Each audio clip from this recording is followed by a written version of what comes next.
Hello there, comic book fans. I am back from the comic shop again this week. And what did I get? 1, 2, 3, 4, 5, 6, 7 new comics this week. A pretty big week for me. I was actually shorted on Dark Horse Presents. I believe I was supposed to come out this week, and I didn't get a copy, so I'll have to wait for a week or two to whenever they get it in. And forget what Marvel and DC call an event comic. This is an event comic to me. Berlin by Jason Lutz. One only comes out every 2 years, so it's an event when one comes out. It's a story about life in Berlin, Germany, in the late 20s and early 30s. So as you imagine, it's not a peppy tale. And it might ring a little too politically true these days, only because there's in some parts of the country, the far left and the far right fighting in the streets, and this is what's going on a lot in this book. The Nazis are kind of fighting the communists in the streets of Berlin, and it's just the story of these people trying to live their lives in that part of the world at this time. And I did a video all about this series, I think last year. I'll have to put a link to it down below, but if you want to see more about Berlin.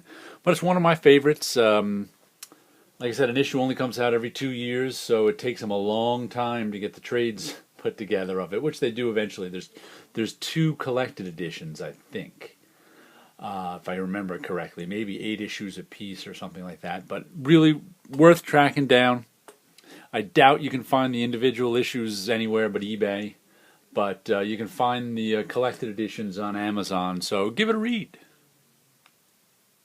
And here we go with the first issue that I picked up this week. Since Dark Horse Presents wasn't in, I figured I'd give this a try. Plastic #1, Wagner, Hilliard, and Martin. I have no idea what it's about. What sold me on it was the art.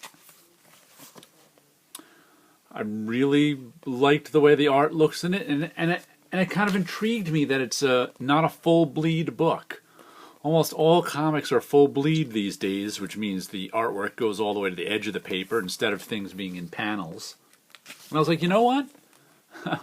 I'm going to read this not only because I like the art, but I like the way the art looks. I like the I like the classic white gutters between the panels. No idea if I'll like it or not. I'll let you know. We have here is The Beauty, issue number 14. Who's doing this one? Jeez, I can't even read those letters on. Jeremy Juan, Hurley, Natchlick, and Rauch. Okay. We're back to The Beauty being a police procedural after a criminal story and some done-in-one slices of life. These are our 2 people on the Beauty Task Force who are handling beauty-related crimes. The Beauty is this STD that makes you beautiful, and there've been somebody murdering some of the beautiful people, and it turns out there's also some sort of conspiracy going on where the Beauty, they're now found out since the STD happened a few years ago that it kills you after a while.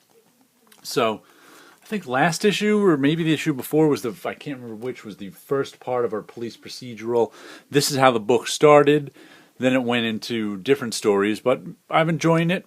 I think they've had different artists for different story arcs too, but it's a good, solid book. Check it out. And next we've got Monstrous, issue number 11, by Marjorie Liu and Seina Takeda. No fill-ins on this book. Always the same 2 we get. And this book is crazy. I guess that's one of the elder gods. This is one of these nutty high fantasy books where this woman here's got a monster living inside her. She's trying to figure out why. An old god monster, and we're just at this crazy island that's made the body of an old dead god or something, and we got animal people and people and magic people, and I guess there's some science in this world.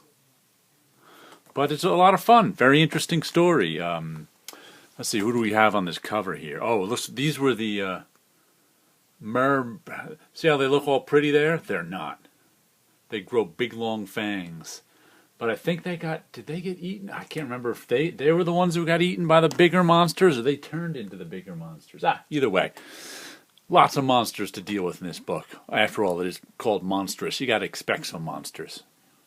And here we have Invincible number 135, The End of All Things, part 3 of 12. The end of Invincible at the end of this story, so I'm enjoying it while it lasts. It's been an excellent series, one of my favorites. I was buying it in collected editions till recently. But now at least I'll be there for the end. There's a big war coming with the Viltrumites. Our buddy Invincible has got to figure out how to stop the Viltrumite Empire from conquering the universe and eventually conquering Earth. This book has stopped being Earth-centric a couple of story arcs ago. So he's off in space now trying to stop this space army. What do we got on the back? Oh, an ad for Redneck. But yeah, I don't have a lot to say about Invincible. If you like a good superhero book, this is the book for you. Go back and get it all and trade and everything else and be there for the end. And here we go. Department H by Matt and Charlene Kint. Issue number 13. I think we're about halfway through the story now. I think it's going to... I originally heard the number of issues it was going to have. It was in the low 20s somewhere, but I don't remember the exact. You'd think it would be 24, but it wasn't. It was like 23 or 22. There's the warning, contents under pressure, do not open. That's a little, I think that's a little psychological warning too, because there's a lot of pressure going on in this this locked room murder mystery, and then it became survival horror. And now they finally decided to make it out of way, they've got a lab on the bottom of the ocean. They finally decided to leave the stinking lab and live and get up to the top because the lab's been crumbling around them for a few issues. Then they found out they've been quarantined and they're going to blow them up if they surface.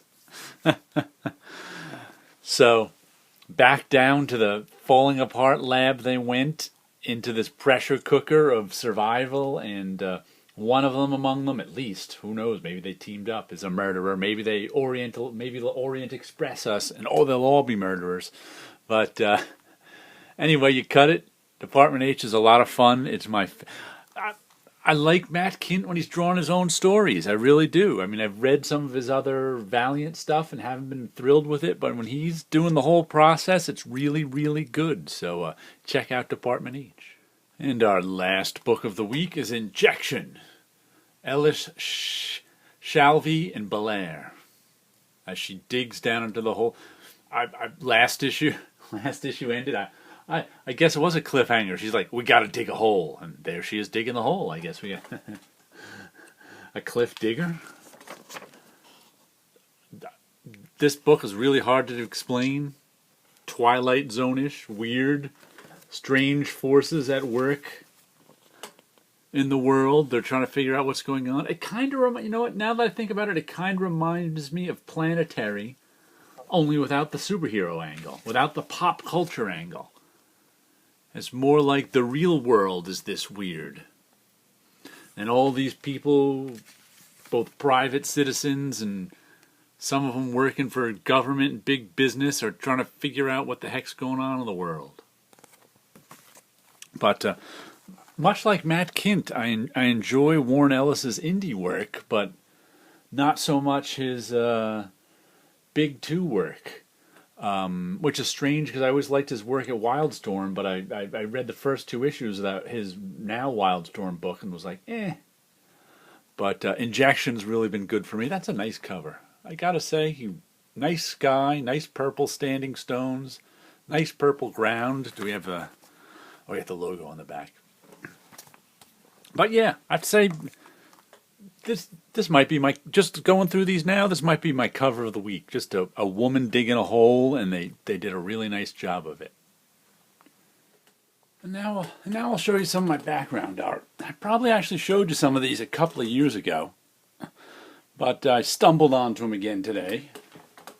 So I was like, why not break those out again and show them? These were some of the original art for my Ghost of Fifth Street digital comic that I did. It's on Amazon and wherever else I put it, I can't even remember. Just some of the black and white ink art. This is a comic style I do where the storytelling and the pictures and the words don't necessarily match up in a literal way, but there's all sorts of strange things going on, and a story and a ghost story happening at the same time. It was all colored on the computer.